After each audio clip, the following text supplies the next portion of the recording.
in the last week. Bobby Petrino and Sam Pittman, I heard, were at the state playoff championship games, making the rounds. They're going everywhere recruiting. And the fan base seems like they're really fired up about this.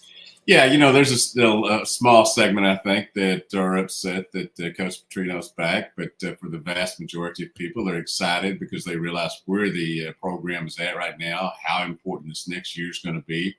And, nobody's ever said he couldn't coach. And he certainly has had a great offensive, capability over the years, especially when he's had really good players. Still Jimmy's and Joe's, as they say. I do think that they're putting in a lot of work. It was interesting. The 3 former or current Arkansas head coaches in the building at War Memorial Stadium on Saturday: Houston Nutt, Bobby Petrino, and Sam Pittman. All get it done. And our friend Tim Horton was there too. Yeah, I heard he was there. I mean, that's pretty cool. What do you think about the playoff games, though? The talent in the state this year. I know there's Arkansas population-wise not as big, but they play pretty damn good football over there.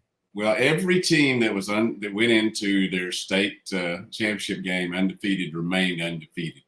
So obviously those that have been consistent all year had a lot of players, had very good coaching, came out successful in the end, as they have all year. There were just a couple of blowouts, and I don't know that was so much a difference in talent as it was turnovers. Like Parview and Shallow Christian, 3 turnovers in the first half, and turned them into touchdowns. It was really good to see. Watched every minute, because that's kind of my deal. How much I love high school football, and got 2 more state championship games this weekend. We'll always talk about how there's not enough talent in the state of Arkansas, but there are several good players, and that's one of the things you have to do is keep talent from going out of state. There are several that are wavering, I would say, right now. Several that are entrenched with the Razorbacks. This is going to continue to be a December to remember in high school recruiting and everything else. Yeah, and I like Hey Arnold in Dodge City. Tell us about the Hogs QB room for 24. Jacoby Briswell went to North Carolina. He's back. What's KJ going to do, in your opinion? If I knew for sure, I would have it up here on our website and be talking about it off the mound. He's been very, cognizant of not jumping out there. If he is going to enter the portal, and I have to admit, from the start, that's what I thought he'd do. Especially with I think he had a social media post that said "final game" and all that. And you can read it in that many different ways. But the fact that he had announced when Rocket Sanders and many others have announced, it makes you wonder. I would guess the next few coming days we'll know one way or other, but I can't tell you for sure. As good as sources as I think I have, I can't get enough of them. And that's the key thing in this business. You can't just go on one source. You have to have 3, and you have to feel really good about those 3. As far as the quarterback room, we'll see. We know there's going to be a KJ in the quarterback room, whether it's KJ Jefferson or KJ Jackson, the freshman that they're bringing in, remains to be seen. Or maybe you have 2 KJs, but you also have, as you said, Jacoby Criswell. You got Malachi Singleton, who was a freshman here last year, coming in, here as well. And then, Coach Petrino went to see Chandler Rogers, who's a North Texas quarterback who got into the portal. Had 33 touchdown passes last year. Great dual threat, Lamar Jackson-esque type, I guess you would say, if you want to, a comp. So those are the guys we know of right now. There are several others that they have made contact with from all reports. But now we're going to see. I mean, the big thing, the big domino is whether KJ Jefferson comes back. And that may tell you what type of, if he comes back, then you're probably not going to add too much, if any. But if he doesn't, then I don't think you can go into the season without bringing in another quarterback out of the portal. Yeah, and you look around the quarterbacks before we even had the portal. 42% of quarterbacks would transfer. Now, they're more trigger happy. They're going to leave in a hurry, and you're starting to see coaches not even announce a depth chart.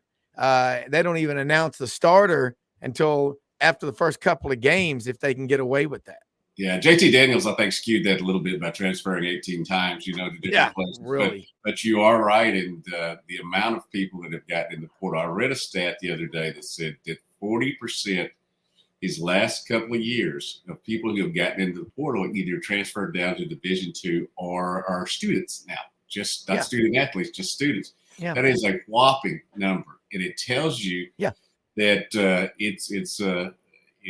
it's cool, I guess, to jump in the portal, but you really need to know your worth when you get into that portal. And the other thing I'd say about the portal is it's clear that you're not supposed to touch, not supposed to talk, not supposed to, tamper or whatever with athletes before they get in the portal. Yeah, you bet. I mean, none of that goes on. Yeah, and it's just, it's all lip service. Yeah, well, and this is what goes along what I've been saying. I heard that close to 50% of these kids aren't even getting picked up. And what it is, in the old days, you had that end of the year evaluation with your position coaches and head coach ultimately. And if you didn't really fit in, you just, you weren't on the team, you got cut. So instead of saying they're cut now, a lot of them are just going into the portal in purgatory, and they remain out there like they're free agents. And it's not like it's into space. They had a planet they were planning on going to, and right now they're just floating out there in space. I will tell you that I think there are two things that have happened to this program in the last 2 weeks. They're the most important two things. Number one is bringing Bobby Petrino in as the offensive coordinator. That's for the offense. For the defense, Landon Jackson announcing that he's coming back. An all SEC first team defensive lineman. Could very easily go pro and would be drafted apparently in the third, fourth round now. He's coming back and wants to go up the list. That is a huge building block or a block that stays, however you look at it, for the Razorbacks. Those are the two most important things that I think have happened in these 2 weeks. Yeah. And look, the portal, again, it'll correct itself. That's it's already happening. And that statistic you just gave is further proof of that. Pliny the Elder. I love these names. I have to edit some of these. Are you expecting more? Remember him from remember who Pliny the Elder was? Mm-hmm. Yeah. See, that tells that you're a well-read, very literate man. Are you expecting more staff changes by Pittman? Anything possible? I don't think so. And here's the reason. If you were going to do that, then you should have got it done before last Friday. And basically, I think most people thought, there would be a change at offensive coordinator. They didn't know it didn't be in the middle of the season, but it was with Dan Enos. You got Bobby Petrino on that role. Cody Kennedy, let's just be honest about things. May hurt some feelings here, but it seems like the vast majority, whether he can be a good offensive line coach or not, wanted him to leave. He was the guy they were going to blame for the offensive line, because you couldn't dare blame Sam Pittman, because he's the offensive line guru. So it had to be some translation. So he's not Mississippi State. I didn't think he was ever going to fire him, but there have been plenty of coaches here since Coach Pittman has been here, and before that are advised to get different jobs. And I think that's what happened here. Feel somebody in the situation, feel free to call me wrong. I don't think they will. But I do right now. They were extremely happy with the defensive staff. New guys that came in there, and they made a big surge. That's kind of the most overlooked thing. Yes, there were some games where they gave up a lot of points. Matchup situations and different things. Obviously, the Auburn game was. But by then, this team was in a state of cluster, trying to havoc, chaos, whatever. It was a mess. They were very happy with the defense. They loved the tight end coach, Morgan Turner. New offensive line coach Eric Matos has been here before. He was here 2013 to 2015 when Coach Pittman was here. He's been at Baylor, BYU. Good dude. I think he's a really good coach. Proof will be in the pudding. And that's what everybody else says. I mean, there was some pushback because he's yet another guy who worked here and worked under Coach Pittman, which is similar situation to what they had. But really, if you look at the Kenny Guyton would maybe be a situation there because, he didn't get the offensive coordinator role after being considered for it. That might be the only other one. But I think right now, this may be the staff you're headed into, and it needs to be because you need to be out on the road right now saying, I'm going to be your position coach. Yeah. You don't want to end up, tell you what, you got to fire the coach if you're going to do it in the 9th or 10th game. If you wait longer than that, you're going to end up like Auburn. And Auburn basically is coming off of 3 years of probation.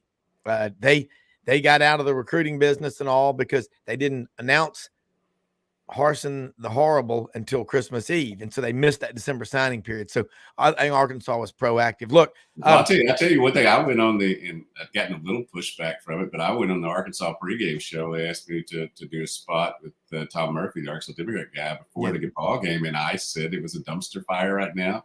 That if you were going to let Sam Pittman go, you needed to do it right now. This was before the Florida International game. Similar to what you're saying right now, you cannot wait to the end of the season. You have to be proactive. You have to get it ready to go. I think they did a good job in getting situations in here. But, yeah, I remember this will sound strange because my wife and I went on a hike with a couple of Auburn friends of ours that Sunday that many people expected Sam Pittman to be fired. When he didn't get fired, I knew that it wasn't going to happen because you just can't prolong the thing. Yeah. I watch that program sometimes, you just somehow there are people falling over because I said I went on a hike. Yeah. Well, no, you're in the mountains, but before we go to Gary Harris, you watch that program, My 600-Pound Life. It's like, at some point you think someone would have said, Fred, you've put on at least 200 pounds in the last year, but you need to start taking care of yourself. But if you're going to make the change, if you don't wait till the house is on fire to try to buy fire insurance. Let's go straight in. Stay on with us, Dudley, and apologize for the technical difficulties this morning. We're going to bring on someone who lives a charmed life, works the 18-hour Saturdays. Man, I did not apply in advance for my press credentials because I didn't know we were coming to Atlanta. We're still here. We're coming back today. Last Thursday, we left after the show. So I was like, I'll go down there and try to get some tickets. Good luck on that one, man. And I just got to say, it's a sad day for 3rd and 4th generation ticket scalpers all over because with these electronic tickets, some of them try to scam you on the paper tickets, but what an atmosphere Saturday. And Gary went over there like Thursday afternoon with some folks from the TV station, was up in the press box. He planned ahead, and that's why we love having him and you on here together. Gary, how are you? Yeah, good morning, Rob, Dudley. Thank goodness for press credentials because I would never attend the game. What they get for these tickets, man, I'd be in front of the television. So, that's another, perk of the business is, we get to go and cover these big games. It don't cost us any money to do it. So, but great football game, as you said, an unbelievable atmosphere. It's, you do the best you can when you're the team that comes in from outside of the state of Georgia. When you're playing Georgia in Atlanta, let's just call it for what it is. In Alabama, we know how Alabama's fan base and how loyal it is, but Georgia's going to have an advantage. It's just the way it is. It's right there in their backyard. And they were ripe and they were hungry. And I think that they had some reservations knowing they were facing Nick Saban in Alabama, the last team to have beat them, but still that Georgia fan base was confident. I told people the best thing, in addition to just Alabama winning the game and winning the SEC championship, was after the game I didn't have to deal with grown men barking in my face as I was leaving. We were in Indianapolis, man. I'd never seen especially one of them being Pat McAfee. Yeah, exactly. So, just to not have to listen to the barking was a great benefit of Alabama winning that game. But it was a great game, and, we expected it to be close. I hit the score dead on. I picked it 27-24, but I picked Georgia to win. And Rodney Orr from TinyInsider.com, Rob, accused me of reverse mojo because I picked Georgia 2 years ago in the SEC championship. Who knows? Maybe not. Yeah. But it went right down to the wire, and but I thought Alabama was better that day. Every time Georgia, Alabama, Georgia punched right off the bat. That first drive, Bobo had that script, and they had done some things based on what Chattanooga and Auburn had done in the run game, which had caught Alabama off guard and went right down the field and scored like that, and you're thinking, oh my. But Alabama always had answers on Saturday, and I felt that one advantage they had was, and nobody respects Kirby Smart more than I do, watching him work here and what he's done there at Georgia. But I thought Georgia's defense was so obsessed with Milroe in terms of not letting him escape and run. And we all think we hear spy, and I think we understand what that basically is. It's somebody that's shadowing the quarterback, but they sometimes had two guys doing that, and I thought it really impacted their pass rush. And even though he didn't have his best day, and he certainly didn't have his best statistical day, one thing Milroe has proven by now is he's got the clutch gene. And all three of us know, having covered these games, that when you're in these kind of games, it's not about stats. I mean, it's to some degree, and Alabama didn't turn the ball over, which was huge, but it's about, can you make the play when you got to make the play? And he can do it. I mean, he did it there at the end of the first half. And then obviously after Georgia came back and cut it to 3, Alabama got the ball back with 2 minutes and 40 seconds or so, and they never gave it back because of his ability to run. On that first down play, I thought was huge when he busted it out there for about 25, 30 yards and got down before he got out of bounds, and they were able to, run the clock out. So it was a great football game. Somebody that covers this league, all three of us, I think, are biased toward the SEC. We see what it's like week in and week out, and I'm disappointed for Georgia. They deserve to be in. I'm disappointed for Florida State, but I get so, and I think the three of us will be on the same page here.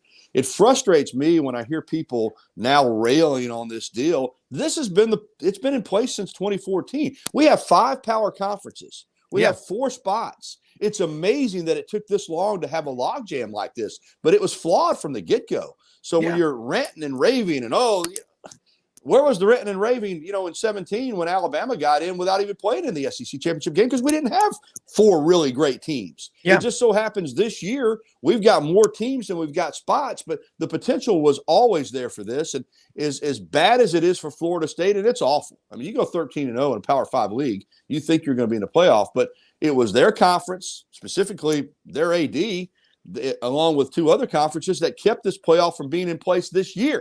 If it had been up to the SEC and the Big 12, this playoff would have been in place right now, and everybody would be in that wanted to be in. And, they had that alliance between those other 3 conferences, and they kept the playoff from coming into being. So all that gets lost. Once everybody's got an agenda, and let's just be honest about it,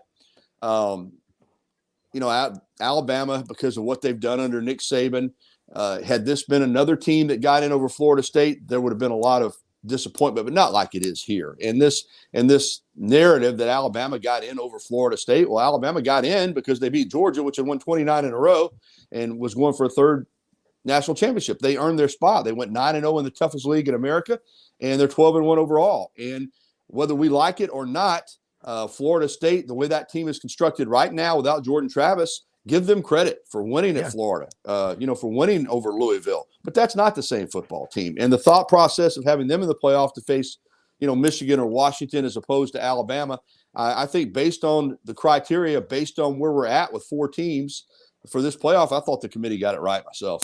Yeah, and I think there's certainly valid criticisms, and you can sit there and do that. But the fake outrage by some people, and I think the kids call it keeping receipts these days. Yeah, if you've said something, and in our business, when you're on the radio, TV, whatever, everything you say is out there, and that's then right. you go back and get it. And it's funny reading everything after the people with the fake outrage were going. I'll tell you some fake outrage. I realized about an hour before the game started that my local CBS station was no longer on the air. DirecTV and Tegna had gotten together, and I had to go true old school. And I know some of our younger listeners and viewers and all that would not understand this, but I had to put an antenna on the back of a smart TV to be able to get that signal. Got it done, and it certainly was worth it. But I was like, seriously, about an hour before that, I went, son of a. When I realized, I can miss Saturday morning cartoons and all that, but, and I was working, doing some other things. And about 2 o'clock, I realized, man, I better get this going. Yeah. Those deals between the carriers and the networks and the local affiliates, when they pull it off the TV, man. Just bite me with your explanations. They're both blaming each other. And, we're the person that is trying to get this done. They're the ones that are keeping it from doing it. Just shut up and get it done. Get off my TV. At least you had the experience to know what to do. If you, like you said, you've been one of these 20-something-year-olds, they'd be like, "Oh well, go to the sports bar, I guess." Well, look, the three of us right here could take over this country right now. The young people wouldn't know what hit them. We would write letters to one another, and we would write in cursive. I mean, we could get away with it. But my dad was texting me Saturday about something. Memphis has been dealing with that same thing, DirecTV and the CBS affiliate. Now it was, I think, the Fox or the ABC affiliate, because he was trying to watch the Texas-Oklahoma State game. But that, I got to say, Why? He didn't miss much there. Yeah, why? No. Yeah, exactly. Good. Well, he watches every game. He's 95. He's a footballologist. Okay, but I'll tell you what, this is cool. When you think about, here's something no one's really talking about. Who were the 13 people on that committee? And we had Bill Hancock on here about 3 weeks ago. We're going to try to get him on next week. But Boo Corrigan, whose father, Gene Corrigan, former ACC commissioner, he was the chair of this committee. Another member of that committee is Jim Grobe, former Wake Forest coach. Two ACC guys with a lot of respect out there. I think if they really felt Florida State needed to be there, and they would have fought really hard. It's not that they didn't, but Tony Barnhart said Tuesday, he goes, I think the committee got it right. Look, it's debatable, but I will say this. In the interest of full disclosure, y'all know where I graduated from, Auburn. But Alabama had the toughest path of anybody to make it to the playoff, to get in there. And you find me a fan base in America that if you told them you're number 8, if you're 11-1 and you beat that team, Georgia, going for a three-peat of national championships, they're number 1. You beat them in Mercedes-Benz Stadium, and you're not going to be in the playoffs. You'd have absolute chaos and a riot. So Alabama had the toughest path. They deserve it. I mean, let's be honest. They deserve it more than anybody. And Texas, in terms of a challenging game for a conference championship, an Oklahoma State team that a week after losing to Oklahoma in Bedlam, or beating Oklahoma in Bedlam, lost to Goose Malzahn down there in Orlando, 49-3. No, I mean, you can't say also Alabama lost to didn't South deserve Alabama.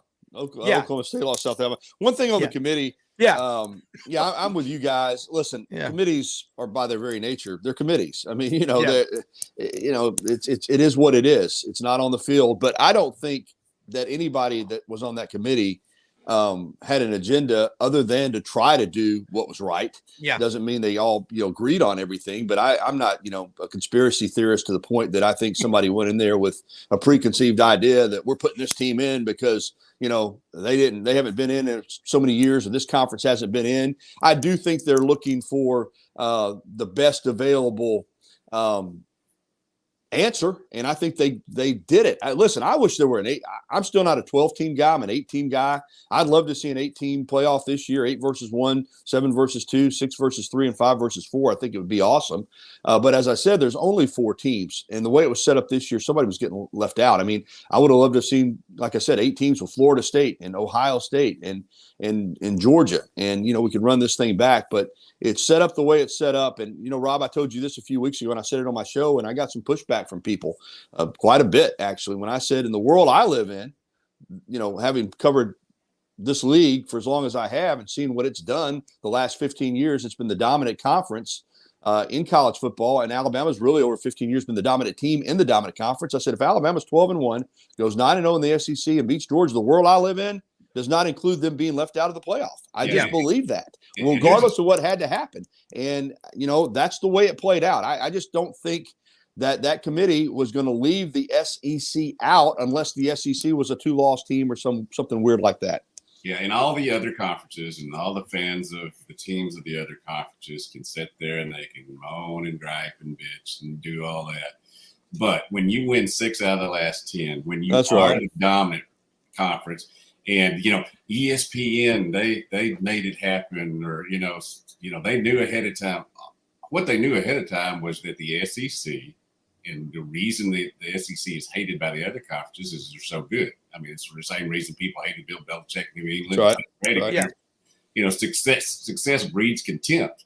But the main thing I said there was success. And I agree with you. Now, I did think it's interesting that suddenly people who have never paid attention to what the committee's supposed to do, the best 4 teams and all the little things in the paragraphs, They didn't know anything about that, and now suddenly go, hey, no, they're doing it different. No, that's been there for 10 years. You just never knew it. And you were always, as you said, you were always going to get a round peg in a square hole, or however that goes back, to be able to, have something to bitch about. Oh, no doubt about it. No doubt about it. It's what we do now more than ever. And, regardless of who got left out, there was going to be some angst. But yeah, I think we're all three on the same page with this, and at the number of people, and I'm not talking about fans, we're talking about respected, broadcasters and analysts that have bought into this ESPN influencing the committee, and they've got a say so in it. That's hogwash. And in fact, they've got their people that had said, Alabama should be in over Florida State, but they also had their detractors. I mean, Booger McFarland just ranted and raved Sunday about Alabama getting in. Robert Griffin III. So there were people that were, working for ESPN that saw it the other way. But I know this. I'm excited for the playoff. I think the thought of Alabama and Michigan, two of the iconic brands, 1-2 in wins, playing in the Rose Bowl is unbelievable. Then you've got Washington and Texas with Sark having been at Washington. They played last year in the bowl game. Michael Penix, of course, as selfish as I am, I was upset that Alabama didn't get the 3 seeds so they could be in New Orleans. So it'd be a lot easier on me. But at least you're honest. Yeah, I mean, I've been to Pasadena, I've been to the Rose Bowl. It's incredible, but boy, that's a haul for us. So I would much rather just jump in the car and drive down to New Orleans. But I'm looking forward to Alabama and Michigan. I think it's going to be a good game. And I hear some people discounting this Michigan team based on Harbaugh's history and bowl games and in the playoff. But I'm not going to do that. They're really good. They're really sound. And when you look at Michigan and you're looking for a weakness, you don't really see it. Now, the quarterback at times he looks like he's first-round draft pick, and at times, he looks like a game manager, which isn't a bad thing. The running back, Corum is a downhill guy. Their defense is more athletic than they've been in the past. I think they're able to run better, and they look a little bit more like a Ohio State or an SEC team. So I think they're equipped to play Alabama a really strong game. But I do think Milroe's the X factor, man. I mean, where he's at now and the way he's developed, when you're trying to game plan for him, it's just – he's a problem. You know what I'm saying? I mean, he really is. Speaking of Ohio State, man, they're using the portal like crazy. I mean, their players 12, 13 have already jumped in there. Yeah. Might have been the same way if Ohio State had beat Michigan and they would have been in this situation. But that's, I have to deal with people who don't, man, I better watch how I'm saying this. There are a lot of folks who I talk to who don't understand that what's going on here at Arkansas with people getting into the portal happens all over the place.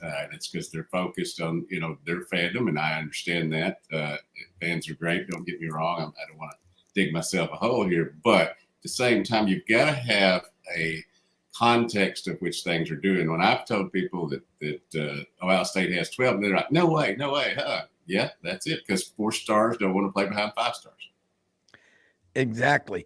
Well, you think about Ryan Day, his record is 56-7 since he's been a head coach at Ohio State. Remember in 2018, he coached those first 3 games of the season when Urban Meyer was put into timeout, and he's record in the Big Ten is 39-3. The only team he's lost to is Michigan. Mm-hmm. Now, you could say that's similar to the SEC in the last 5-6 years, the Nick Saban, Kirby Smart stranglehold they've had on the SEC. But I think Alabama will beat the hell out of Michigan. I think they're going to win the game. I do. Yeah. I think it's going to be an all SEC final, not all SEC, and the fact that it's 20. Texas. 2024. Can you imagine if that's the way it plays out? If Texas beats Washington and Alabama beats Michigan, and then you get a rematch, from the only game that Alabama lost, and it's in Houston, which is going to be basically a home game for Texas. I mean, that'll be crazy. I mean, that'll be absolutely nuts. How about the Big 12 championship game, having to listen to the Texas fans at the end of the ball game chant SEC? Well, they were ready, and I think that had been built up through the course of the year because of the commissioner and the teams in the Big 12 saying, let's send off, Oklahoma and Texas in the right way by beating them. And, of course, in Bedlam, somehow Oklahoma State beat Oklahoma. Yeah. I still don't know how, but they did. But yeah, that game Saturday, the only shot, because a lot of Alabama fans were pulling for a Texas loss or Florida State loss or whomever loss. And when Brigham Young beat Oklahoma State beat Brigham Young, I think a lot of Bama fans were like, well, there it goes. Because if Oklahoma got back in, I think they would have had a chance to beat Texas again. But it all worked out in the end. Alabama did what it had to do, which was beat Georgia. I mean, thing I kept reminding people on my show when they would call in and say, you still think Alabama's going to get in? I said, well, yeah, but you got to beat Georgia. I mean, it's not like they're just, they're just saying, hey, we're going to punch your ticket. I mean, you got to go out there and beat a team that hadn't lost in 2 years and won 29 in a row and back-to-back national championships. And here again, though, we see just how hard it is to win 3 in a row. Saban got kicked sixth. Bryant probably should have got 3 in a row. That 66 team when they had won 64, 65 and won 11-0, the missing ring. And then Bryant had a chance. He won 78, 79, had a really good team in 80. Mississippi State beat them that year. And, of course, in 77, a lot of people said Alabama should have won it that year when they beat Ohio State and Notre Dame jumped from 5-1. So, but to win 3 in a row, that's why it's so difficult, man. Winning 1's hard. Winning 2 is incredibly difficult. And winning 3 in a row to finish it off like that, Georgia found out. I mean, you could have everything going your way, but the games get tougher as they, that's another thing. Games get so much harder as you go. And you win, you get in a conference championship game in the SEC, it's really difficult. Then you get in a semifinal and a final.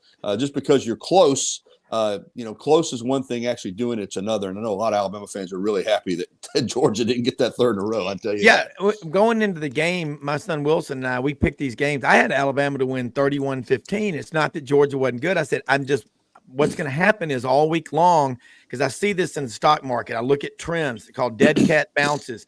You're like, all of a sudden you're going down, then boom, you shoot up.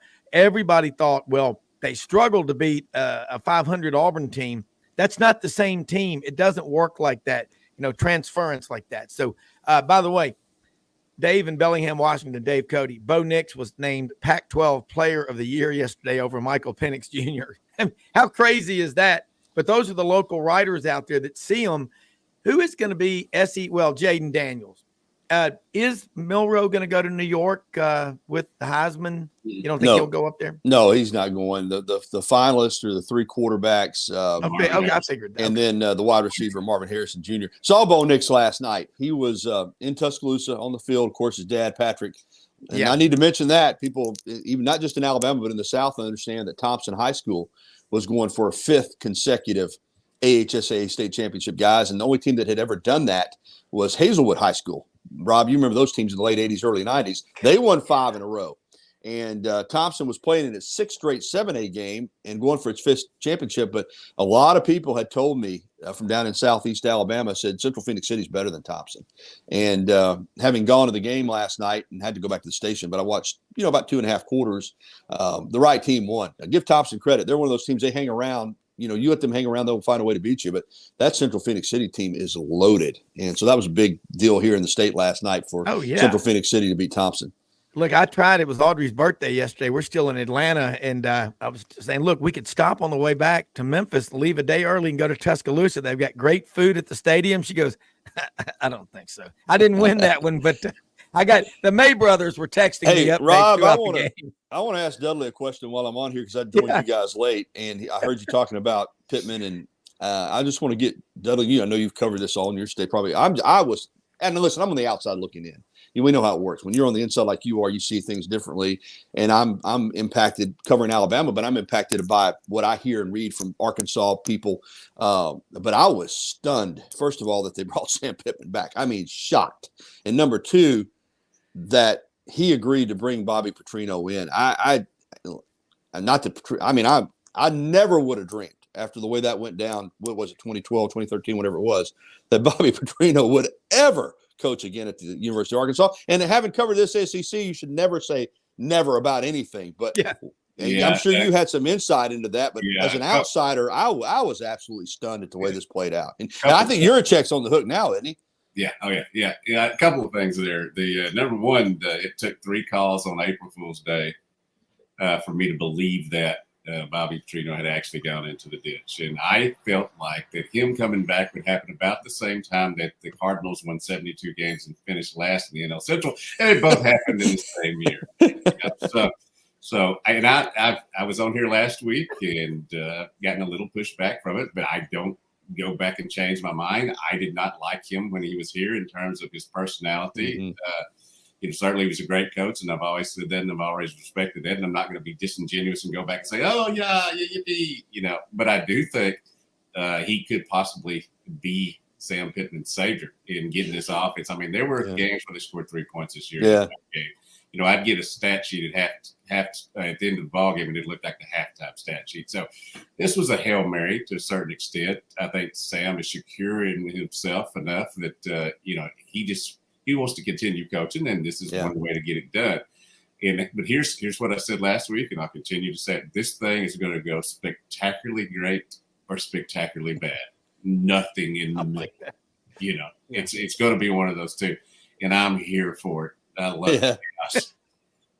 It's going to be a great storyline. I agree with you on Pittman. He seems very secure in his own skin, and you're right. He's got a great job. He wants to keep it. Listen. I get it. I think a lot of times fans. If he didn't have the big buyout, probably wouldn't still be here. But congratulations to Jimmy Sexton and CAA. For edification purposes, my son used to work. Our son, they used to work there, and now he's at Foundations Music. Got to go to Saturday Night Live last Saturday, where one of his clients was the music guest on Saturday Night Live. So, how about that? Cool. Yeah. Jimmy Sexton, the most powerful man in the Southeastern Conference. Let's make no mistake about that. Yeah, I'm telling you, everybody says, used to say, man, I don't like that dude. I do. Paying my son, I'm fine with it. Let me ask this, Dudley. The only thing, I guess, if I'm Pittman, and let's say it doesn't go well record-wise, but yet Petrino's there, and maybe if it doesn't go well, let's say 6 games in, they're 2-4. Isn't it just set up now just to say, Sam, take on off and just put Petrino in the main chair? Could you see that happening? Could I see it happen? Yes, but here's what I'll tell you: if they're 2-4, it's going to be because of the offense. It's not going to be because of the defense. Okay, and that's going to be your issue there. Yeah. And let me be very clear about one thing that kind of has been overlooked.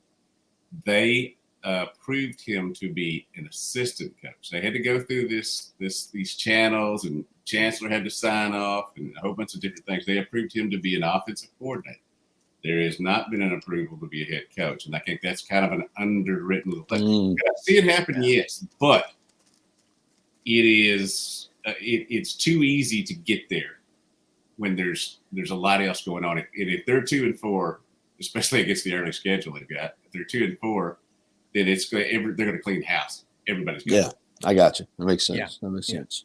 Yeah. Rob, I got to get out of here. Let me say one more thing about Alabama, and that I don't know. Again, watching Saban, nothing surprises me. What surprised me was how early in the year so many people were willing to count him out. I think maybe that some of that had to do with just hoping, wishful thinking, and the number of people that just kept doubling down. Well, they're going to lose to Ole Miss. Well, they're going to lose at A&M. Well, they're going to lose to, and eventually it all just came down to the door. I don't know how many people I saw that had been all in on Saban and this Alabama team not getting it done. That said, well, they'll get exposed in the SEC championship game.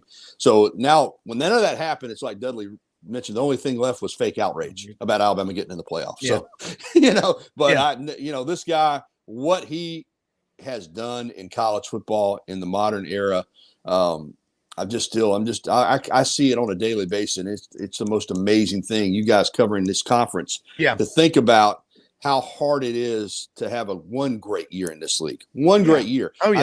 I tell people all the time, look at what Missouri did this year, and they should be.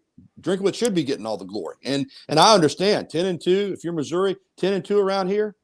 Last year, this team was 11-2, and people were wrenching their hands talking about, is it over for Saban? I mean, it's just a different level that he's built here, and to be able to continue to answer the bell the way he has.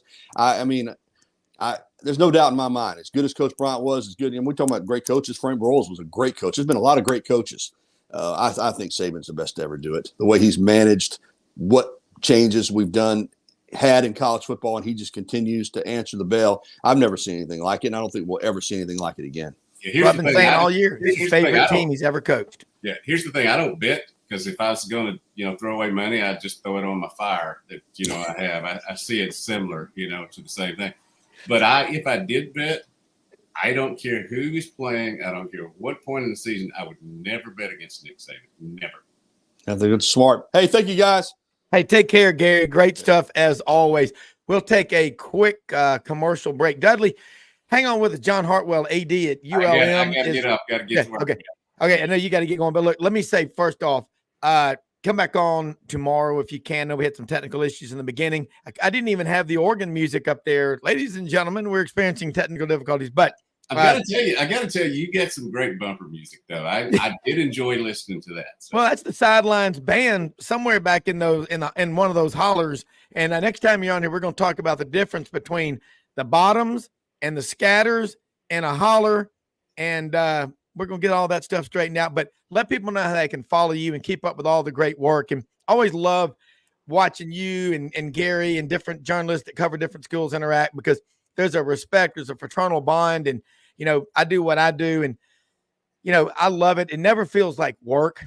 It is so much fun, but man, I damn sure respect both of you and your honesty and just how you see things. And I'm going to say this too. You're not a fan. You're a journalist. You're a reporter. And it really means a lot. We are old.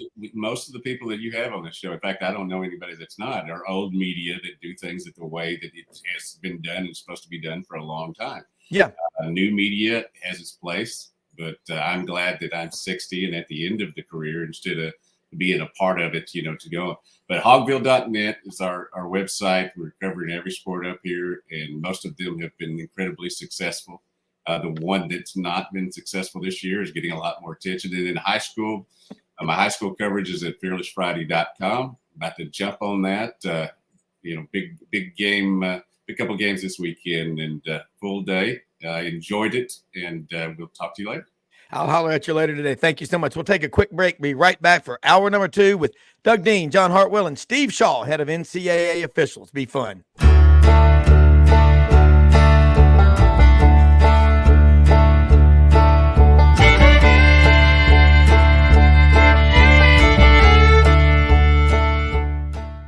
In a perfect world, you'd set a health goal and results would happen overnight. In this world, the real world, it takes time, dedication, and the right support to achieve your best self. The Vitamin Shop's health enthusiasts are here to make sure you're not wasting a single moment on the wrong supplements. From the highest quality sports nutrition and superfoods to the most sought after trends, you'll find a huge variety of science-backed solutions for every goal. And the people to help guide you along the path to greatness. Unbelievably, every 2 minutes in our communities, a child is either bought or sold for sex. I am Ari Dickey, board member for the Nashville Anti-Human Trafficking Coalition. Join me and millions of others in our fight against human trafficking and for its victims by helping to educate the most vulnerable among us, our middle and high school students. Go to nhtcoalition.org, become a partner, and help keep our families safe, because none of God's children are for sale.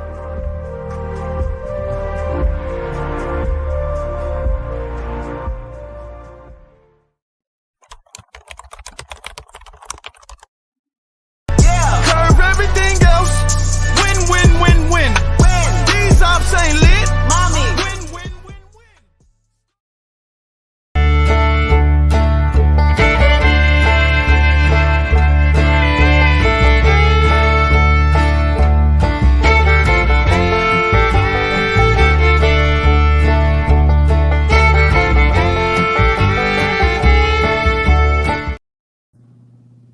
All right, I love that new Sidelines band. We get Doug Dean, John Hartwell picking and playing the banjo and the fiddle, and great stuff in that first hour. What a wild first hour. I logged in twice to the StreamYard this morning, and Dudley was quite patient with me. Dudley Dawson, hogville.net, and Gary Harris, Tide 100.9 WVUA 23 in that first hour. And then Steve Shaw, head of NCAA officials, was going to join us at 9. Now he's pushed that back to about 9:30, 9:40. He said the NCAA late last night, I got a text from him about 10, called for a conference call. And I'm sure that's a busy job being the head guy for the officials. But want to get started, Doug. We're going to have a lot to cover. And I know, John, you've been on with Doug before. You just had to make a coaching hire How much fun is that? How many new best friends do you have? Yeah, when you when you have a head football coaching position, an FBS job available, there's only 130 of those in the country. So all of a sudden, you have people, coming out of the woodwork, and it's, and especially all the variables in it. But the end result for us, we're very excited about having Coach Bryant Vincent. Doug, familiar with the things in Birmingham. Bryant was, the interim head coach at UAB for the 22 season, went 7-5. His players all signed a petition that, I think across the board wanted him as the head coach. Mark Ingram decided to go in a different direction and hire Trent Dilfer. But we are really excited about getting him. He spent the last year as the offensive coordinator at the University of New Mexico and took them from, I think they were like number 118 in FBS football in total offense to like 46, which is an amazing jump. And we're excited about having him. He's been involved in rebuilding programs. Obviously, he was Bill Clark's right-hand man when football was rebuilt after the shutdown at UAB. He took over, a couple of high school programs in Alabama that you guys are familiar with, Greenville High School, and flipped it in a year. He was the head coach at Spanish Fort from 10 to 14, I believe, and took over a program that had lost 17 straight games and flipped it to 9 wins in his first year. And in his fourth year, won a state championship at Spanish Fort. So, he's got a track history of being a rebuilder, brings positivity, brings passion, and he's a people person. And that's exactly what we need to lead Warhawk football. So we're really excited about it. Hey, John, good to see you, my friend. As you described his popularity while at UAB, if I'm Trent Dilfer, I'm keeping a watchful eye on the transfer portal. Hey, the portal is alive and well. Both. I have a feeling that we may, and that's the thing. Kids enter the portal and under the parameters. If they hadn't transferred before, there's nothing you can really do to stop them from transferring. So we have got he got here late Tuesday night. We had the press conference yesterday. I was just down in his office, and he's on the phones, building out his staff, recruiting. We actually have folks in a couple of transfer prospects in today. Going to have a big weekend next weekend. He and his staff are going to spend this weekend down at the state championship games and here in Louisiana. So he has hit the ground running. John, let me ask you this: the change that you made, how expensive is it when you make a coaching change? Because you've got to. I mean, you said the buyout was nothing compared to what it is at, say, Auburn or Arkansas or Alabama, but you still have to get assistants, and then there's 60 or 70 people whose jobs are going to change. You got to bring new people in. It's not an easy process, I wouldn't imagine. No, it's not. There's a lot of moving parts to it. Obviously, you've got to make sure that you fulfill contract, or that you make sure that you honor contracts on the outgoing staff.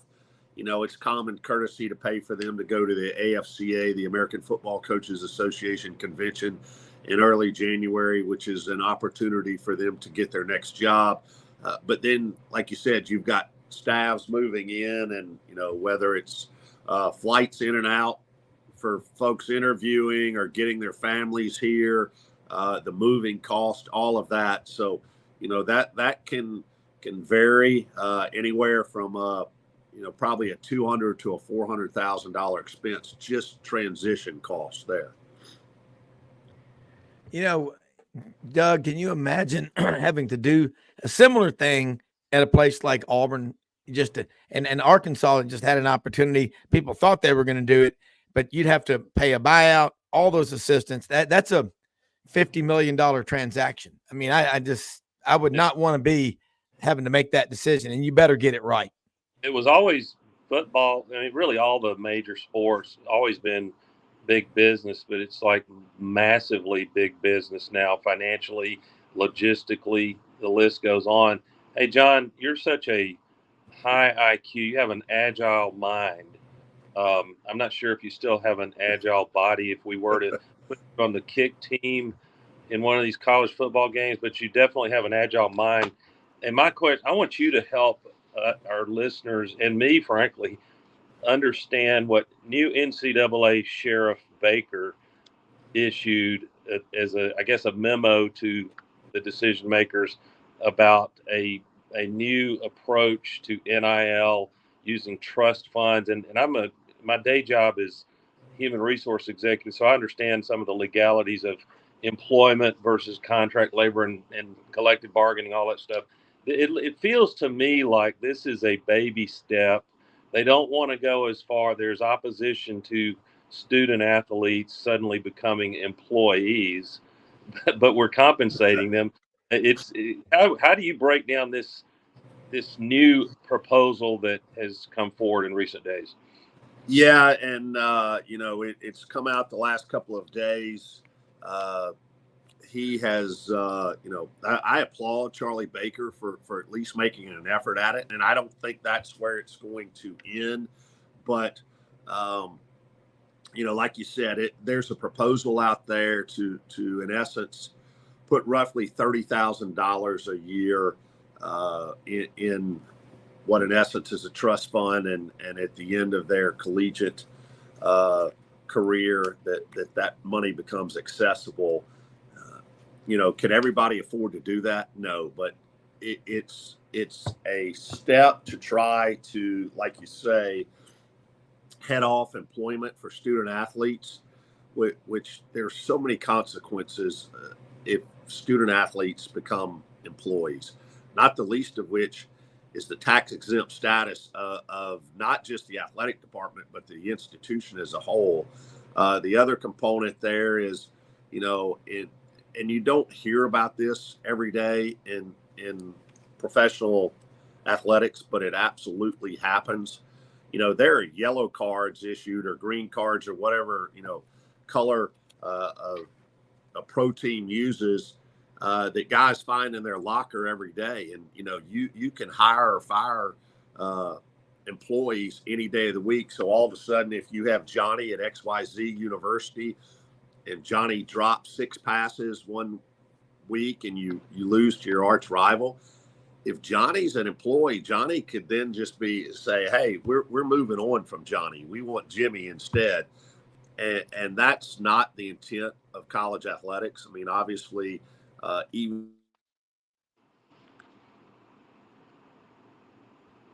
John, we may have lost you there for a second, but Doug,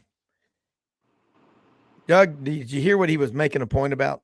Yeah, let me buy time with responding. I think what he's trying to convey is that the complexity of this arrangement is it would be helpful to have a law degree to follow it on the one hand, but that there is a desire, Rob, to get NIL out of the desire, I should say, by the presidents and ADs to get it out of the hands of these collectives and give more control to the athletic departments. And so maybe this will be a defensible way to go about that legally. Yeah. There's John. Yeah. Sean, we lost you there briefly. Yeah, sorry about that. Must have been a power surge here in Fun Row. But anyway, yeah. So what I was saying is, there are a lot of ramifications to student athletes becoming employees, and I'm certainly in that group that hope we can avoid that. On the flip side, though, people are saying, oh my God, $30,000 per student athlete, that's a ton of money, which, yeah, it is. If you've got, 300, 400, 500 student athletes, that's a bunch of money. But, if that is some type of mitigation to keep student athletes from becoming employees, I think it's something we've got to put on the table to discuss. And, I think part of the intention there, from Charlie Baker as president of the NCAA was to give some sign back to Congress that, hey, we're working on solutions from the collegiate athletics end. It can't just be something that's thrown in the lap of Congress and here you guys, come up with a remedy here. So I don't think it's where the end point is going to be, but also, some of the listeners may say, well, gosh, you can't afford to do that at ULM, but maybe Auburn can do it or Southern Cal can do it. Well, that's not really changing the playing field right now because we don't have the facilities some people have. We don't have the operating budgets, but we still compete. It gives the opportunity to still have the competition, although, the resources may be different from institution to institution. Yep. Yeah. And Charlie Baker, head of the NCAA. Doug, go back to what you said. And I want to talk, we're going to talk about a lot of things, but trust funds, you're talking about putting age banded and getting the money they get in NIL to where it's there for them when they're 25, 30, and 35. Because that's what I've been advocating from the moment it happened because of what I do in addition to this show, because no one ever gives money to 18-year-old kids. None of my clients do. Yeah. It ain't because they're scared of me. Let me add to it. John's a perfect one to weigh in on what I'm about to introduce as a variable. If I'm reading the proposed or the current regs as relates to NIL and collectives, John, I think that under Baker's proposal, there would still be 50% of the funding needs to, under Title IX, needs to go to women student athletes. And we all, those of us who are rational and intelligent and love sports, we're not just obsessed only with football, which is men's sport. I was captivated by Auburn gymnastics, and I'll admit Suni Lee had a lot to do with that. But what is that reality of Title IX from a financial point of view? Is that going to be a fly in the ointment that's very challenging to make the balance sheet work going forward? I do think it's going to be a challenge, but at the same time, even under the current parameters of NIL, and you've got attorneys out there working this 24/7 right now, even though NIL money is not flowing directly through the institution, which the minute that happens, yes, Title IX absolutely comes into play. As long as it goes from, private company to student athlete without flowing through the university, Title IX in its purest form does not apply. But I know there are Title IX challenges coming if we continue along. And, the stats say that about 98% of the dollars going out to collegiate student athletes right now is going to male student athletes. And I would venture to say that if you took a handful of gymnasts and the Cavender twins who were at Miami, and one of them's transferred again now, there's some very high profile female student athletes. If you took, probably the top 20 of those and carved them out, that number would be even more skewed. It'd probably be more like 99% or above. So something's got to be done about that. And it certainly does address the Title IX component of it.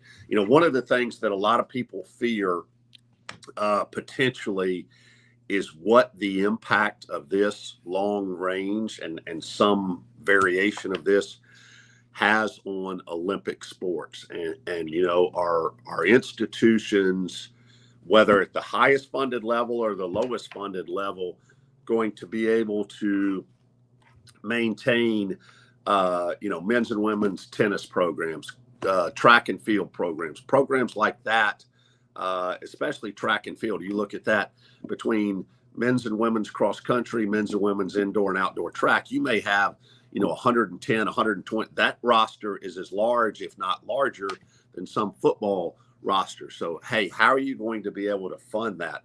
And I know that's a concern, not just of student athletes who are participating in those sports, parents who have kids who are participating in those sports, but quite frankly, the United States Olympic Committee, because those sports have been feeder programs, not just for U.S. Olympians, but for Olympians all over the world, and how that plays out. So there are a lot of, side ramifications and ripples of what potentially is coming down in college athletics. Yeah. I mean, I put that stat up there. You said a few weeks ago, 97.3% of NIL money is going to male athletes. We're getting into antitrust laws and all. That's the free market. So if there's going to be, if anyone tries to come after it and say, well, you've got to start sharing that, I don't think it has any legs. Doug? Hey, well, Rob, what's the saying, John? Figures don't lie, but liars figure. Yeah. So 97, I don't know, but I suspect, I'm not saying this is wrong. I think it's just important to explain what's inside a number like 97%. But I suspect that's, if you take the total dollar outlay in the millions, obviously, that just the let's say if there was $100 million being spent on NIL, that 97 million of it is going to male athletes heavily in football. We get that. Yes. What was the famous Willie? I forgot his last name. Why do you rob banks? That's where the money is, he said. And so, but I bet if you took the number of that, not what amount they get, but the number of student athletes, I bet it's a lot more balanced in that, it may only be $1,000, but most athletes nowadays are getting something, are they not, John? In the higher profile sports, and I would say, if you say football, men's and women's basketball, and in the SEC and a couple other leagues where baseball is really important, but I would say, those four sports, men's and women's basketball, football, and baseball. Beyond that, the numbers are not, the percentage drops way off, I would say. So, that's a significant, factor there as it relates to NIL. I'll say one other thing, and just having gone through this and knowing some other moving pieces in the coaching search world right now across all leagues, just like NIL has become a factor in recruiting for student athletes, NIL has also become a factor in coaches potentially being interested in jobs or not. And it's how much NIL money is there. And I know, in the Duke coaching search, I know that was a significant component there, especially when you compare basketball money to football money. And at a place like Duke, where you've got basically unlimited funds for kids who go there to play men's basketball, potential candidates who are looking at that football job say, well, hey, I'm going to compete in a league that's got Florida State and Clemson and Miami in there. What's our collective look like for football? And why is it only a fraction of what men's basketball is when they only have, 13 guys or 15 guys on the roster? And that is becoming a significant factor now in these coaching searches. Yep. Yeah, I would imagine that is. Doug, we got to talk real quick. I know, John, you said you got about 5 minutes left, and then you've got right now, NIL is at every school. And Doug, you think about what Auburn's got to do, essentially 3 years of digging out of a recruiting hole. You've got the portal where you can fix some immediate needs, but that's really dicey. Doug, in your opinion, are you seeing the commitment out of Auburn to say, okay, we're going to spend whatever it takes to compete with Georgia and Alabama? Because not every school can do that. Yeah, I don't know. I mean, what we're discussing as we sit, are kind of unanswerable questions. I mean, what did I say to Eve, Rob, when they left the garden? These are times of transition. So I don't know. The fans I interact with, and even some athletic officials, our prominent AD I talked to, is not at Auburn, in case people accuse me of that. Yeah. And it's not John Hartwell. I'll just go ahead and give that disclaimer. Yeah. It's that anonymous guy. It is neither John Cohen nor John Hartwell, but the prominent AD told me, hey, we have got to get NIL back under the control of the university athletic departments. And I think I understand where that individual, I suspect, by the way, that's probably a majority opinion of a lot of ADs. Would you say, John? Absolutely. Yeah, that's, it's somewhere there's got to be a balancing component here, because right now, a lot of people have put on hold anything that major facilities campaigns. But if you do that over 5-10 years, there are going to be needs, there are going to be holes in facilities, and you're still going to need those monies for that. And if you're putting all your chips in the NIL bank, then at some point these other areas, whether it's coaching salaries, whether it's facilities needs, those things are going to be depleted. And so there is going to be a correction at some point. But that train, the NIL train, has not slowed down yet. Yeah. And it's out there, but it's I think people are going to start realizing too, when they pay money out and they don't get much of a return, or a kid leaves too soon, it won't take long for people to say, yeah, I'm gonna have to be careful about it. I mean, it's here. You better find a way to make it work, because there are schools that are making it work, and it's a big issue. But anyway, and I'm anxious when we get Steve Shaw on here to talk about the officiating. I mean, he's got a tough job managing all the officials around the country. But John, I'm going to ask you one more question before you go. The officials that we have today, are they older, or are they overweight? Are they just what or is it fans just have so many different ways they can critique them? But the criticism, it's ridiculous. I mean, everybody has an opinion. Everybody's got a couple of elbows too. But where does this stuff, where can we kind of resolve it, or is it just unresolvable? Well, you know what? I'm gonna take maybe a different approach than a lot of people have here. I actually think the criticism of officials has escalated in the aftermath of replay. Yeah. And just like there is human error with players on both sides, whether you're in a high school game, a college game, a professional game, that there is the human error component of that. I'm almost of the opinion that, and I know there are huge dollars involved. I know there are coaches' jobs on the line. I understand all of that. But I still say, hey, are we better off going back to no instant replay, or certainly limiting the times that you stop play to go to replay and go that route? I mean, again, I think the officials do a good job. I know Steve's going to come on and say, and they go through extensive training, and those things.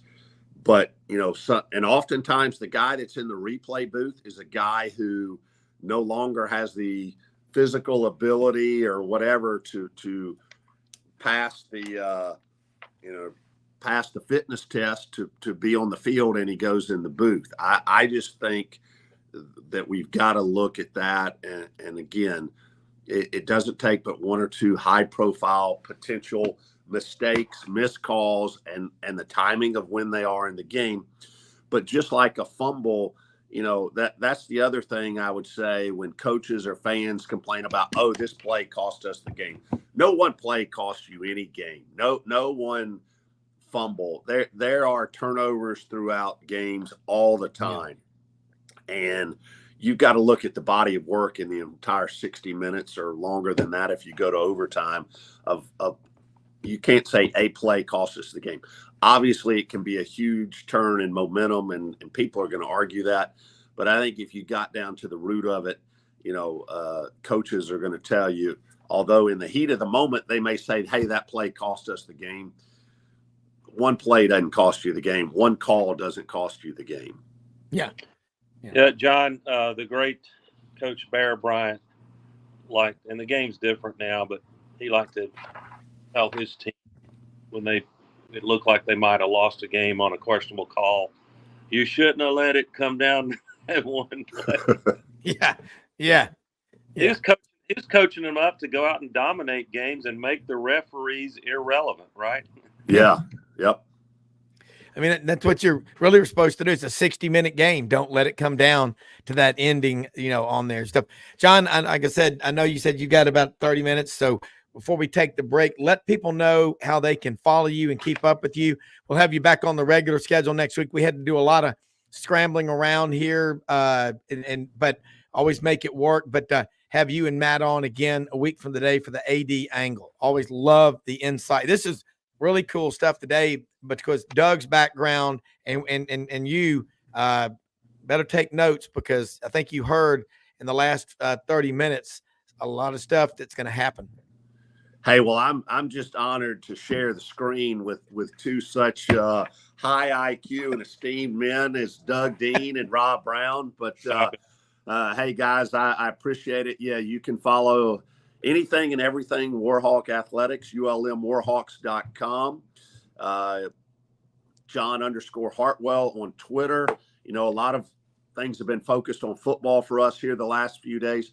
Hey, our women's basketball team 7-1 now. First year coach Missy Builder back, and I'm not kidding about that name. She's got the ultimate name for building a program. We get to go to Tuscaloosa this next week in women's basketball, and hey, I know a lot of times that's under the radar screen, but if the Warhawks post the win in Tuscaloosa next week, do not be surprised by that at all. That'll be fun to watch. We're going to be talking about it next Thursday when you're on here with us. John, thanks so much. Doug, hang with us. We're going to be right back with more. Steve Shaw is going to join Doug Dean and me for the final segment on Thursday's edition of Sidelines. Take care.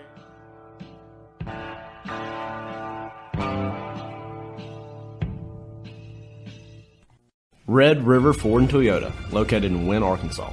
If you're in the market for a new or used car, truck, or SUV, call, go online, or drop by and see them. Located 45 minutes from Memphis, go off the 4-city exit on I-40 and go north about 15 minutes on Highway 1. Easy to work with and still believe in customer service. If you live out of town, they will deliver your vehicle to you. RedRiverFordToyota.com. Just see what they can do. Strengthen your seed zone this spring with quality tillage equipment from House Industries. Located in Cherry Valley, Arkansas, House Industries specializes in manufacturing superior equipment that will minimize your downtime and keep you working in the field. To ensure the highest quality control, all design, fabrication, and testing takes place in a 99,000 square foot manufacturing facility located right here in the heart of the Delta. Locate your nearest House equipment dealer online at houseindustriesinc.com. House Industries, breaking ground. Sidelines with Rob Browne. Talk sporty to me.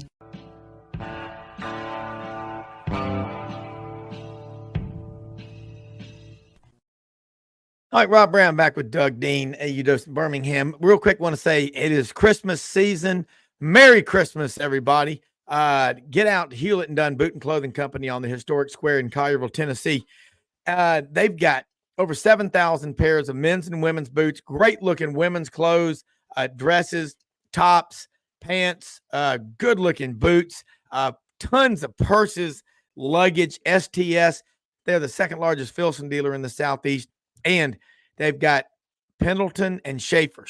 Those are the wardrobe consultants for the crew on Yellowstone. You can get Rip's jacket there. You can get John Dutton's Rance jacket. It's a quilted jacket. They've got Outback, great looking quilted Rance jackets. I mean, they are really, really warm. If you get cold, and it's starting to be cold now, you need to shop out there. Great looking boot socks, Hiawassee thermo, Vask boots, higher boots, Danner boots, light boots.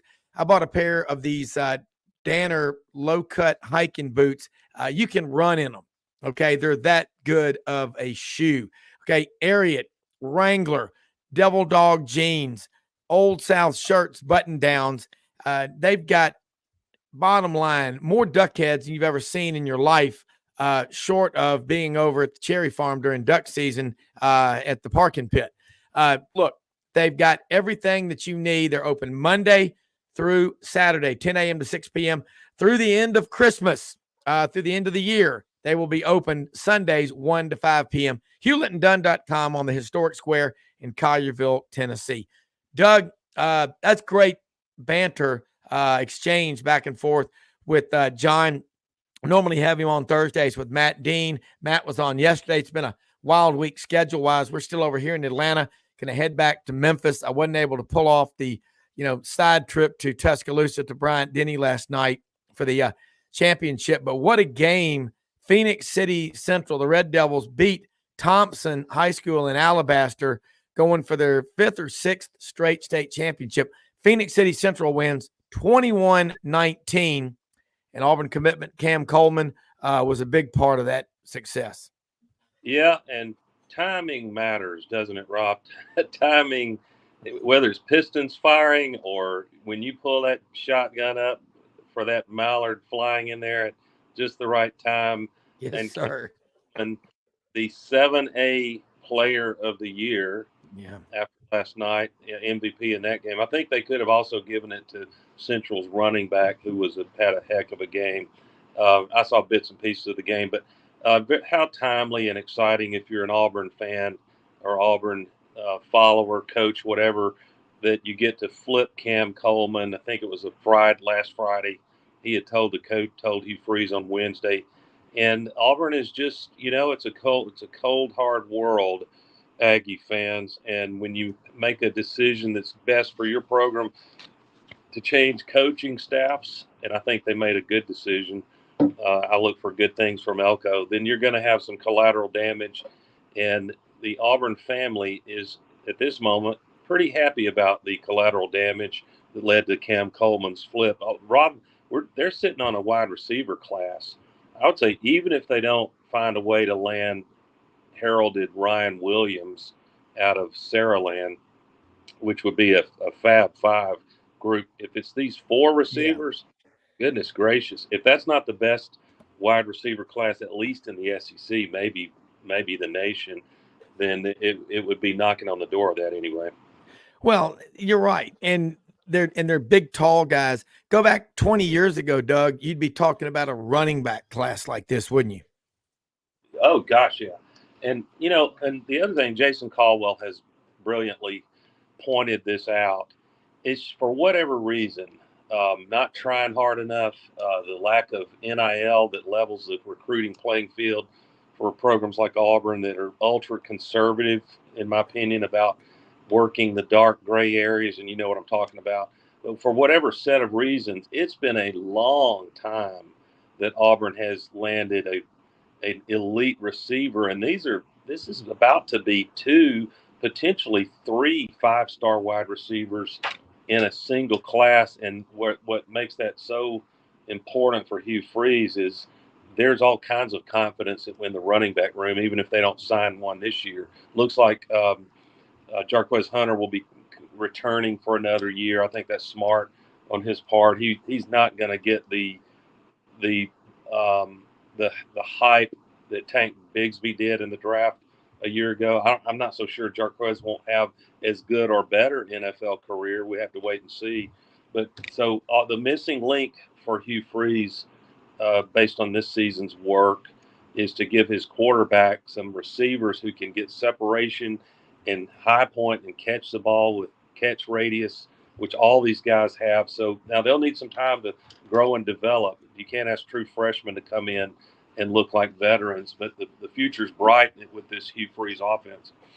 I mean, it is. And look at this now. The running backs, it's not to say that they're not valuable, but when Trent Richardson, he was the last really high one, number 4 in the April 2012 draft. And since then, running backs are going late first, early second, and that's a big deal. And I'm just looking here. Auburn's up to 11 in the 24/7 composite recruiting rankings, and then Gerald and Coleman, home of St. Bernard's Catholic Abbey. If Auburn can flip KJ Bolden out of Beaufort, Georgia, And I had lunch a couple of days ago over at the Mad Italian in Dunwoody, right up the road from Buford. If Auburn can flip KJ Bolden from Florida State, and I know Georgia's visiting Florida State, of course, but Auburn had an in-home visit this week, it moves Auburn to number 6 in the rankings. Doug, how high is the ceiling for this Auburn football recruiting class? And you talk about running backs coming back. Jamarian Fat Burnett, he's gone. I mean, he's out there. He may still end up at Auburn, or where is he going to end up? It's just really kind of strange as an Auburn fan to think about these receivers like you used to think about the great running backs.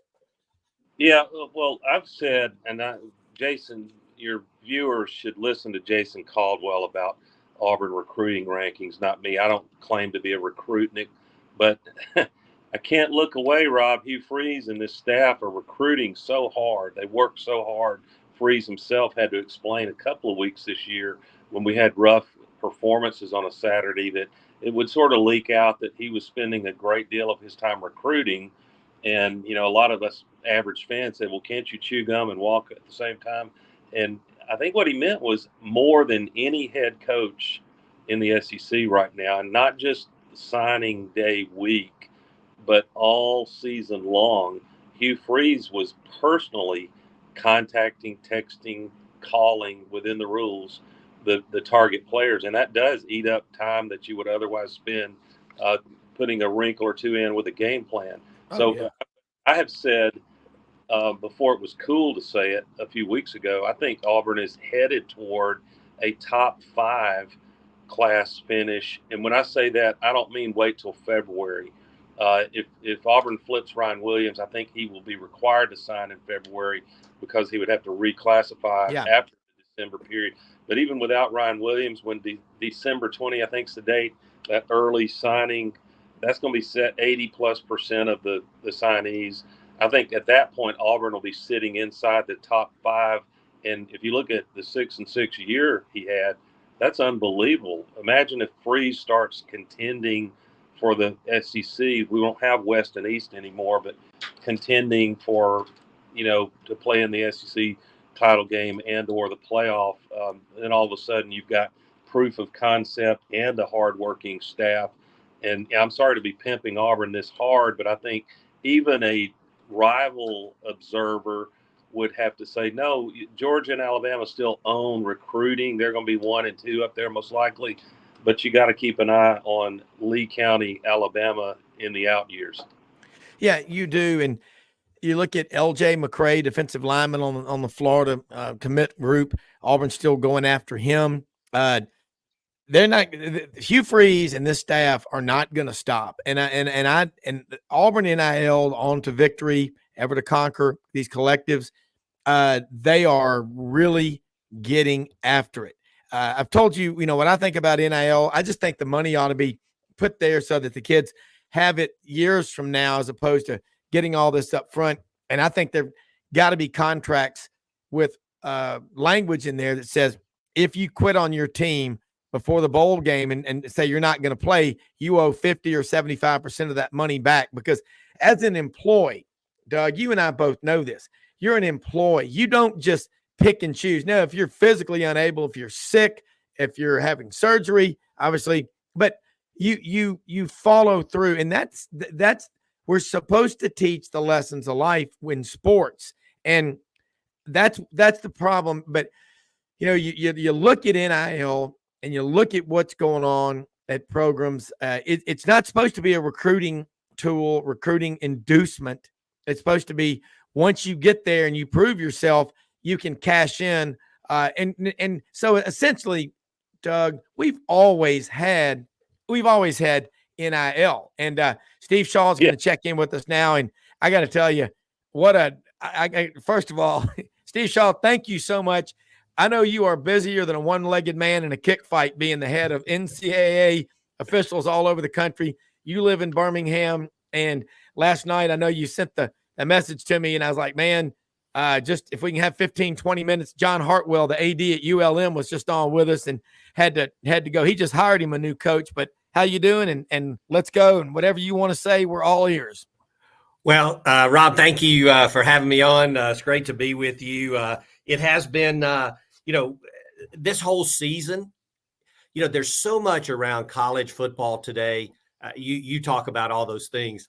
I'm focused on officiating, and that's hard enough just by itself. But with all the realignment and all the things around our game, as you look back at the season, we've never had TV numbers like this. I mean, the popularity of our game. So people may think, well, all this bad stuff happening around the game is killing the game. Well, quite the opposite is happening. I mean, there's never been a higher interest and never been a higher expectation on officials because, the TV broadcasts are so good now with all the cameras and the introspection to our officiating is so, pervasive that, the game is in great shape and is going a good direction, and we just need to keep working that. Absolutely. Doug Dean, jump in here in Birmingham. Steve Shaw, thank you for all the incredible work you've done on officiating and quality improvement of that, innovations over the years, and I'm glad you're still in Birmingham. I'm also in Birmingham here. And one of my questions, Steve, is sort of where the human eye of officiating. And by the way, fans have human eyes that they have opinions as we're watching games too. And most fans are not shy to share those opinions, sometimes rudely, I might add, but that's college football. But where all of that human element meets technology, I see some plays, and I don't mean to point finger at anybody in particular. I just want you to comment on, it seems to me that if you take, for example, one of the plays that's reviewable, a pass, was it caught and possessed or not? And if it's a catch, great. That can also come into play if it's hit, and was it a fumble or not, or was it just an incomplete pass? You go to review most of the time, and then all of a sudden the reviewers have nanosecond slowdown. And I just wonder if the technology itself is essentially changing what's a catch or a fumble or not, just because you can slow it down more than the naked eye can even do on the field. Your thoughts?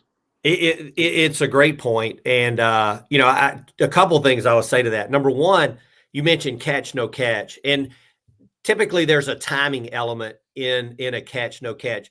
Did the player gain firm control? Did they get a body part down in bounds? And if they're going to the ground, did they maintain firm control? But it's those that, they get immediate control. They're beginning to tuck it away. They have to make a football act, a move common to the game, to complete the catch. And you can almost make anything a catch if you slow it down enough. So we use that slow down. I mean, that's invaluable to us in replay, but we also are evaluating the play at full speed. So you're going to use that frame by frame, but you're also going to say, okay, in full speed, here's what we had. The timing element wasn't met. This is going to be an incomplete pass. And so that's one thing. And the other thing I would tell you, there are so many things now that have actually impacted our rule book that we never, ever had to worry about before. I mean, we had a play this year where a punt returner didn't touch the ball. You couldn't tell this on the field, but it bounced, and his towel, he had this towel, and it maybe nipped the towel or not. It didn't hit his body. It didn't hit his jersey, but did it nip the towel? We never see that on the field. And then that brings up the situations. Well, if I'm a player and, did I touch the ball and it bounced? And as I was running by it, it didn't hit my foot, but my shoelace went up and the ball nipped the shoelace. We never saw that on the field. But now we get those kind of questions because we can stop it frame by frame and see things that we could never see before. So it is interesting, but I'll tell you, we're not backing up on replay. We're not, it's been good for the game if used properly, but we want to focus on those things that are clear and obvious. That's what we want to overturn. Steve, that's a great comment. And we see this in the same question comes up to play in the NFL. They seem to be a little more aggressive in how they trust the cameras and the slowdowns than college. Maybe I'm just imagining that. But separate question, I get this question a lot, and I'm not qualified to answer because I haven't memorized the policies of SEC officials, and our viewers need to be reminded that you're no longer head of SEC officials. You're the national head of officials. Yeah. Still have an influence on all the conferences officiating. But the question I get a lot during a game, because we fans, Steve, suffer from no small amount of paranoia. The question, for example, if an official graduated from Tennessee, why is that official allowed to officiate a Tennessee versus anyone game when, for example, seemingly contradictory, if an official has a child in school at college, Tennessee in this example, then that official may not referee, as I understand it, that school for that 5 years when the child is in school. So comment on some of those policies that go to eliminating the appearance of a potential bias. Yeah, that's a great question. And in fact, we do. And so every conference and everybody has their own policy, but that's a thing, from a national perspective, we've been working to tighten up on everybody's policy. But if you went, generically across all conferences, if you attended the school, or played for or with the head coach, then you're eliminated. You cannot work those games. And then if you have any business relationship with them, I know when I was in the SEC as coordinator there, we had an official that worked for Coca-Cola, and they had big relationships with their in-state schools. You can't. So if you have any business relationship, you mentioned a son or a daughter attending, or any family member that has a close link to that school. And then we actually have kind of the last is the official can self-identify any other type potential conflict that may be there, because we want to avoid that at all costs. And so anything that even looks like that it could be an issue there, then that official just simply can't work that game. And what's interesting, and I'll use this comment, and many of you know Mark Womack, who works at the Southeastern Conference, and he works a lot in football. But from an officiating perspective, if you have rooting interest in the game for whatever reason, you view that call or that game differently. And Mark used this description that, he works with football and he gets all these in season people. The officials like this team, and typically whoever's winning a lot, then the officials all of a sudden begin to like that. But his view, because he was still working in football season, that that bias or that the vision of a call or a game by a fan that has rooting interest can be different. And Mark would see it very neutral. But then he talked about, when we get into the basketball tournament, then he's pulling for an SEC team, right? And all of a sudden the officials aren't as good as they were when he just really didn't care who won the game. So yeah. So you have to think about, if you do have rooting interest, then you're going to see it.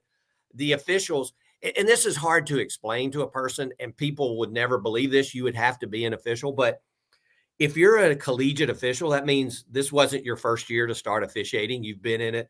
And after a period of time, you've been in officiating so long. If I go to a gathering, Super Bowl party or something, people are always, well, Steve, who are you rooting for today? Do you have a team? And I was like, obviously I have a team. Well, who is that? Yeah. It's the guys or gals in the black and white striped shirt. And you just, once you've gotten so far in officiating, you kind of watch the game differently. You see the game differently. And most fans don't understand it. They want, if the Giants are playing the Eagles, well, who are you rooting for? I'm rooting for the guys in the black and white stripes. The phenomenon you're describing, I'll pitch to Rob, is confirmation bias from psychology. We see what we want to see, Steve. Yeah. Steve, we've been really honored to have a friend of my dad's, one of his groups in the round table, Jim Tunney, referred to as the Dean of NFL Referees, on the show probably half a dozen times, and absolutely incredible. Lives out in Pebble Beach. And I remember when Coach Don Shula died that day, I called him that afternoon. They lived in the same little cul-de-sac there at Pebble Beach. And Tim Tunney's got to be in almost his mid-90s now. Incredible mind. He was there in 1981 for the catch. So I'm having lunch at the Mad Italian here in Marietta. We're in Atlanta right now before we go back to Memphis. I get on the phone with Boyd Boylston's daughter. That was quite a conversation. Her dad was also in the end zone for the catch for the 49ers and the Cowboys. And I think about officials, what Jim Tunney said. I think he had a book. He wanted it to be called I Never Cared Who Won. And he also talked about the honor code. His father worked at the Hollywood, California horse track, and everybody wanted to know about the horses and all. And he wouldn't even talk to his own son before the races. And that's what it takes being an official, doesn't it? I mean, I cannot imagine someone put up here, you've got the second toughest job in America. Well, tell me, not even the president's job is as tough as what you've got. And this is great candor and great honesty from you. And Doug, great questions, by the way. Yeah, great attorney one day, Doug, in your second career. You know, one thing I'll say is one of the things when I was a coordinator in a conference, the hard question is, because people want you to make a public statement on every call. Okay, well, yeah, we need a whole new department, you know, to kind of break out all that. Yeah. But it's always that, you know, when do you make a public statement? When do you not? When is it needed? But as we were working through this, we talked to a consultant, and a lot like what you were talking about. You know, we were like, help us with how do we frame these, you know, statements, and, you know, how do we, you know, because many times it's just, did you understand the rule? Here's what the philosophy is, that sort of thing. But they reminded us, you know, in the tribal world in which you live, you will not change minds, you know, so there's no announcement, but really, you know, and this is where, you know, from an officiating perspective, you're evaluated, you're graded every play, and every play matters to you as an official, because you're just like a team.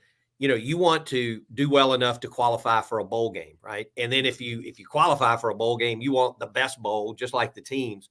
And I always hear, well, that was a makeup call. That was a makeup call. Well, let me ask you this. If you were taking a test and you knew you missed number one, you didn't know that one, and you got to number two, I mean, wouldn't you do your best on number two? Or would you say, I missed number one, I'm going to miss this one too, and we'll go to three? Yeah.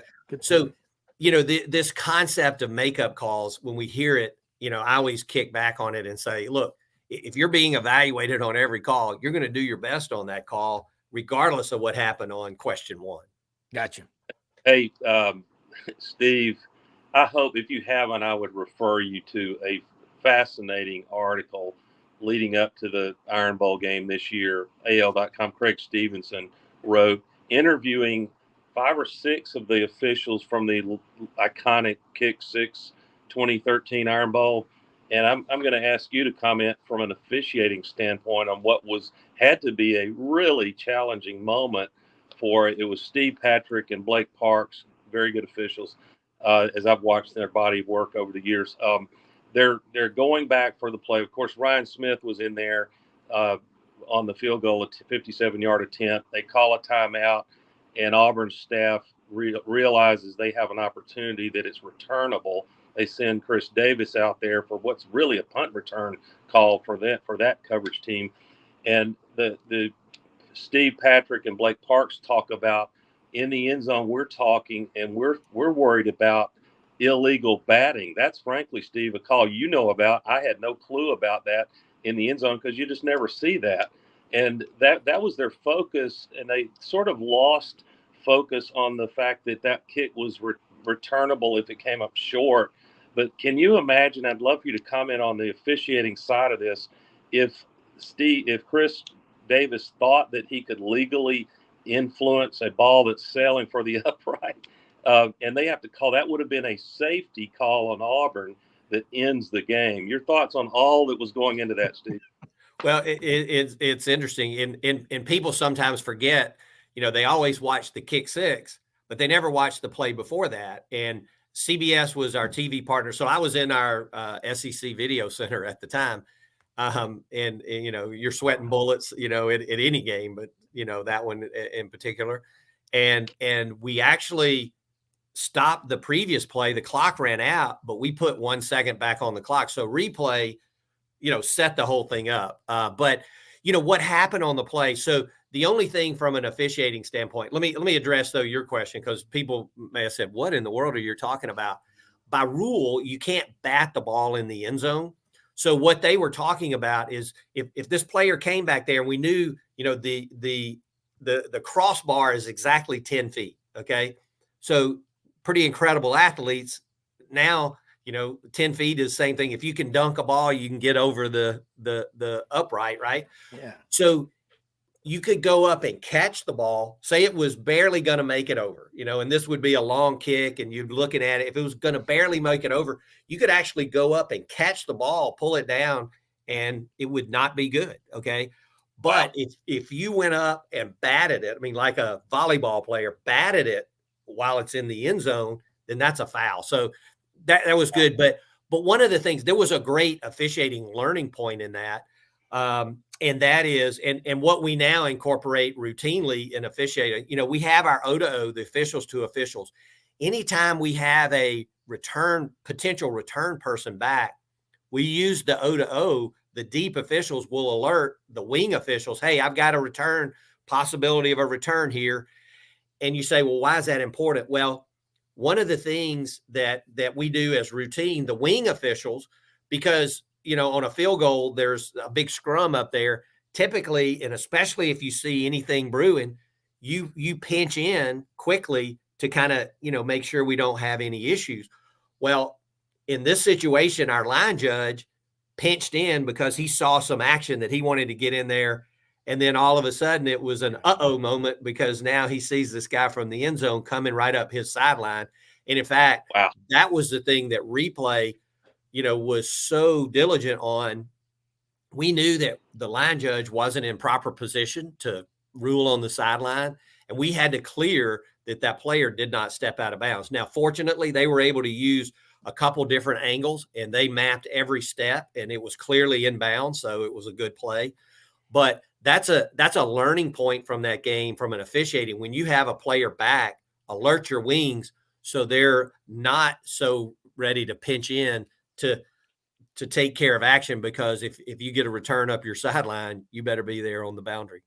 Well, and like I think it was Matt Austin said, thank goodness for a lot of reasons, including safety, referee and fan safety. If he looked like he might have stepped out of bounds and they had to review it, that would have been nightmarish, Steve Shaw. Well, and I want to say this, and because we get that question a lot, if you had to review it, let me tell you, every play is reviewed. And so that play was absolutely reviewed. What we would have, if the replay official had seen him step out of bounds, or it was so close that they needed to stop the game for further review, that would have been difficult. And in fact, what replay did, and what we do on all scoring plays, is we clear it. Okay. And in that situation, they knew, because as soon as he crossed the goal line, we lost control of that field. So had we seen in replay that he stepped out of bounds, then obviously we would have had to stop the game, get everybody off the field, and come back. But what you want to do in replay there, especially if you've lost control of the field, go ahead and do your review and validate it. And then they were able to do that. So they never had to have the referee say, hey, the previous play is under further review. It was under further review. We just didn't make that announcement. And then when they cleared it, they said, hey, you're good. And, there was no announcement to be made at that point. The field was overrun, and we just left. Great. Hey, a couple of more things before you go. We just got a couple of minutes, and I appreciate you going extra time with us. And I got to ask you, when Dr. Andrews is on here, we talk about targeting with him. And I know he just retired after the Iron Bowl as Auburn, and he's also Alabama's doctor, but Andrews Orthopedic Group, I'm sure, will stay on, and he'll stay on. But targeting, are you seeing a decrease in targeting calls? And my 95-year-old dad is watching. He just texted me and said, ask Steve Shaw if my idea about putting leather helmets on the players without face masks would decrease stupid plays like targeting. And number two, is it true the biggest penalty we're seeing this year is false starts? But address Old Man Brown's first question. I'm curious what your answer is on that.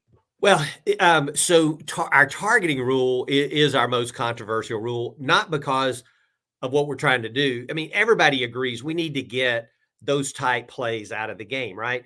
But the penalty involves not only disqualification for that game, but if it's in the second half, you're disqualified for the first half. So that's what makes it the controversy that it is. But let me just say this.